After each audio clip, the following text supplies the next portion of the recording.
Is he here? He is here. He is with us.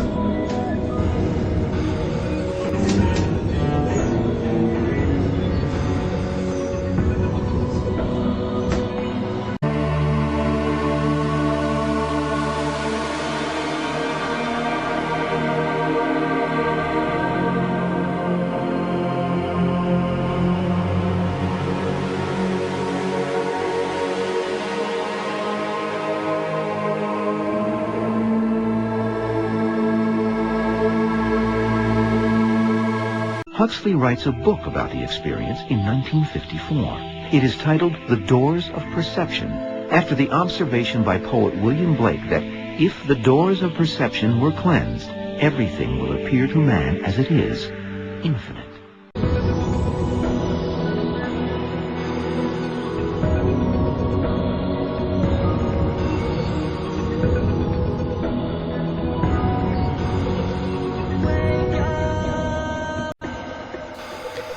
What is a taboo?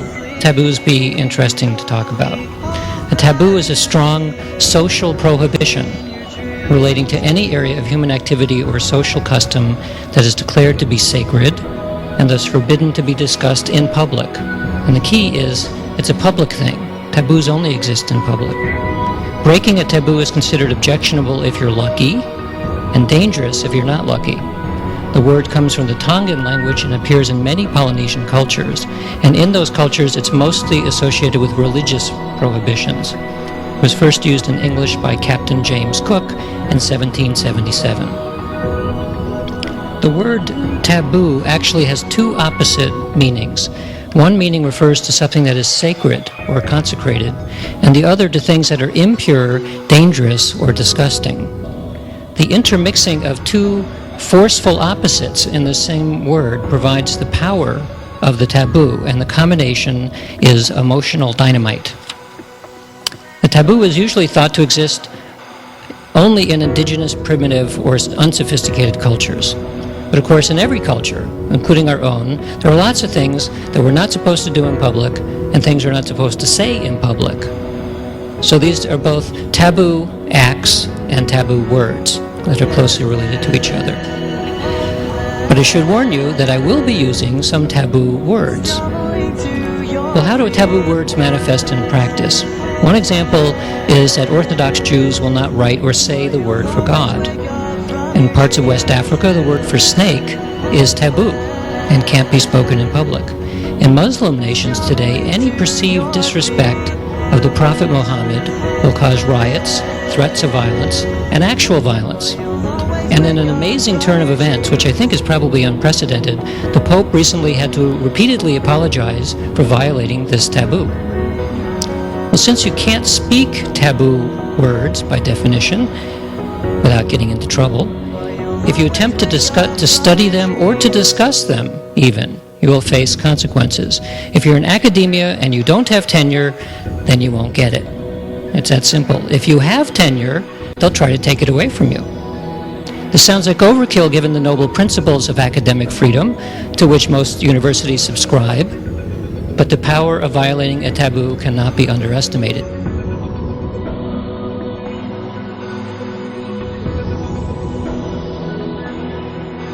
We physicists believe, for example, that there is really a multiverse that exists even inside our living room.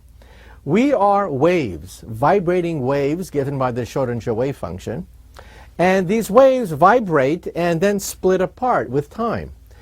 Steve Weinberg, winner of the Nobel Prize, compares it to the following. Think of radio. If you're inside your living room listening to BBC radio, that radio is tuned to one frequency. But in your living room, there are all frequencies.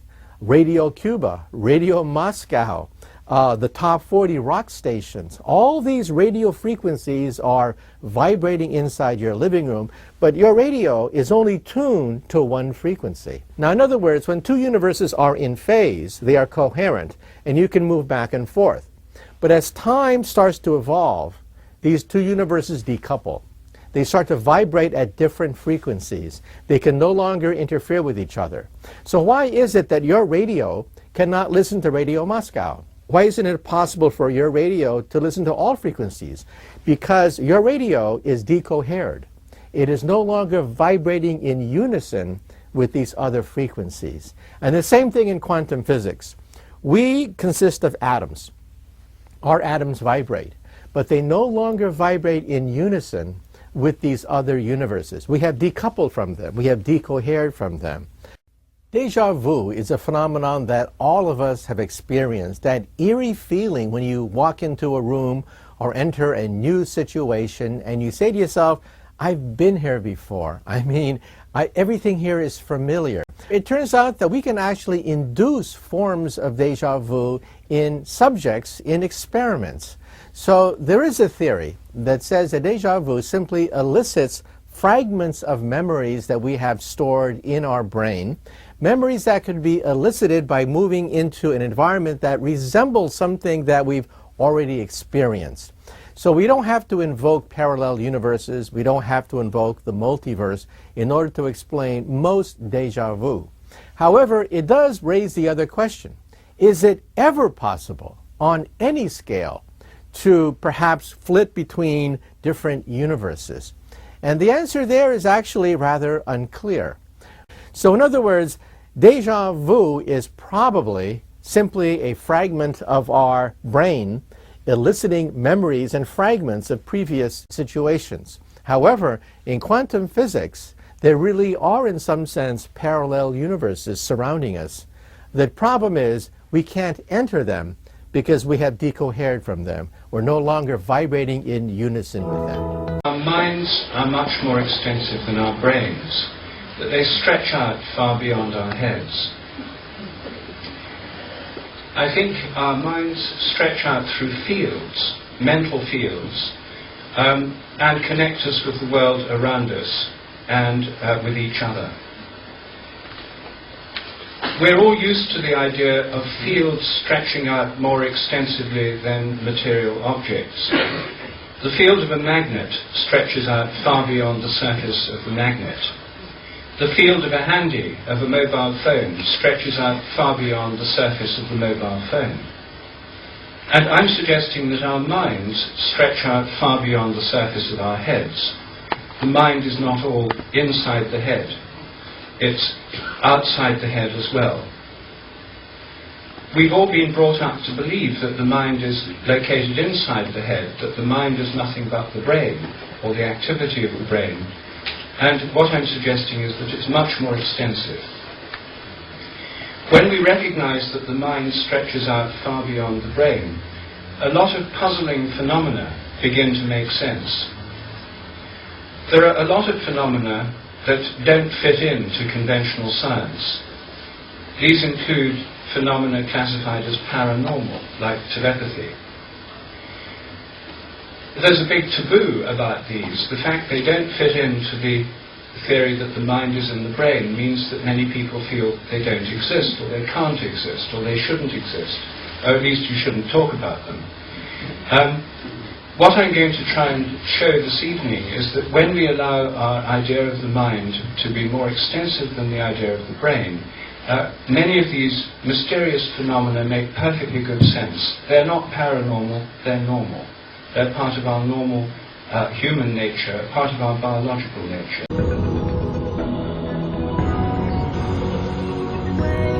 I think if you're going to make progress in this field, particularly the field of psi phenomena, where the concepts of reality become very nebulous, it's essential that we clearly define what we mean and not just use nebulous language or say, well, this is like that. Well, how is it like that specifically? And is it meant to be a scientific theory or a model or just a metaphor? parapsychology. I think anyone who reads Dean Radin's book, The Conscious Universe, from cover to cover, and has integrity, can no longer doubt that psychic phenomena truly are a part of the human armamentarium. They are just part of our... There's much, much less skepticism than there has ever been. Actually, in my book, The Conscious Universe, I go into great gory detail over what is the status of the evidence for psychic phenomena, the scientific status. And I think a case can be made now that at absolute minimum, we can demonstrate to very high levels of scientific confidence that there's something worth studying. What we see is an enormous amount of data which is confirming what people talk about in their daily life. So if somebody has a precognitive dream, for example, there's now 110 years of research, controlled research in the laboratory looking at precognition. Could it be real? Could what people describe actually be what's going on? And the answer is, again, to very high levels of confidence, yes. We know that sometimes precognition actually occurs. There is excellent evidence that the human mind can precognize the future. We did work for 20 years at Stanford Research Institute investigating parapsychology, and in particular a kind of psychic functioning called remote viewing, where people in the laboratory are able to describe and experience what's going on in a distant place or even at a future time. What we found out is that moving people further and further away from the laboratory, further and further in the future, did not interfere with a person's ability to describe what's going on in the distant place or what will happen in the future.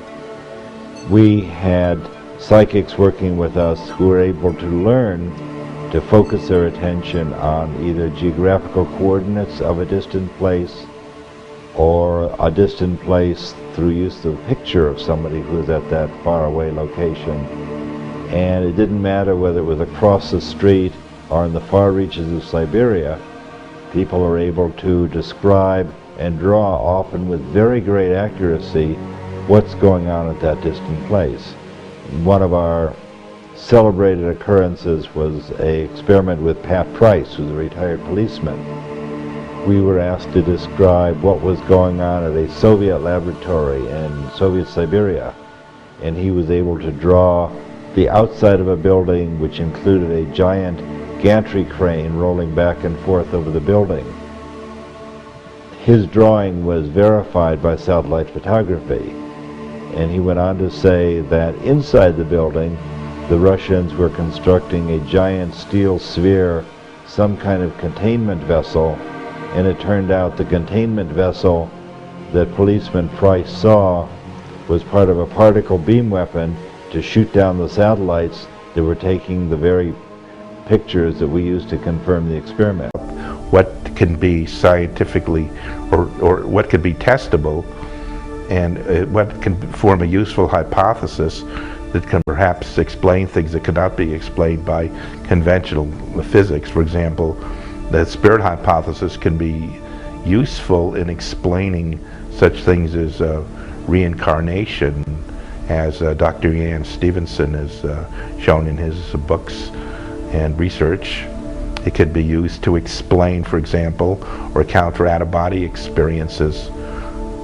Again, verifiable out-of-body experiences where the recipient is able to ascertain information about some remote location that cannot normally, that could not be known by normal means. And similarly with near-death experiences where the experiencer is able to meet some people on the other side that he was not informed had died.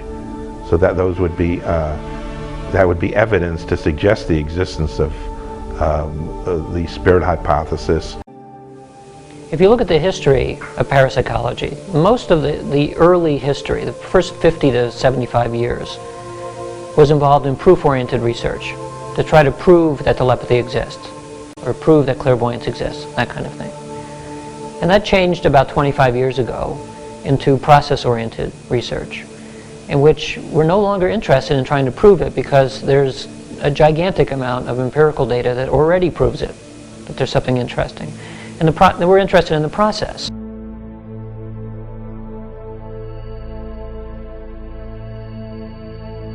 These are the woo-woo taboos. 3 that come to mind are alchemy, astrology, and psychic phenomena. For alchemy, I'm not talking about the cartoon version of alchemy, such as turning lead into gold, but rather the study of the boundaries between mind and matter, which is the origins of alchemy, and also the transformation of matter into spirit.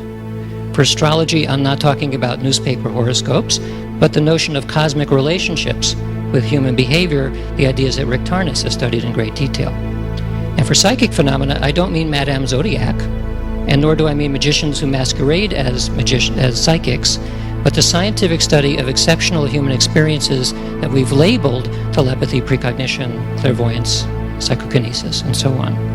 The woo-woo taboos are very interesting not only because they evoke the same sort of emotional response as any other taboo topic, but because these topics live right smack in the boundaries between mind and matter. Most of the discussions that you'll hear about science and spirit or science and religion will not touch the topics of alchemy, astrology, or psychic phenomena because they're taboo not just for science, but for religion as well, as a double taboo.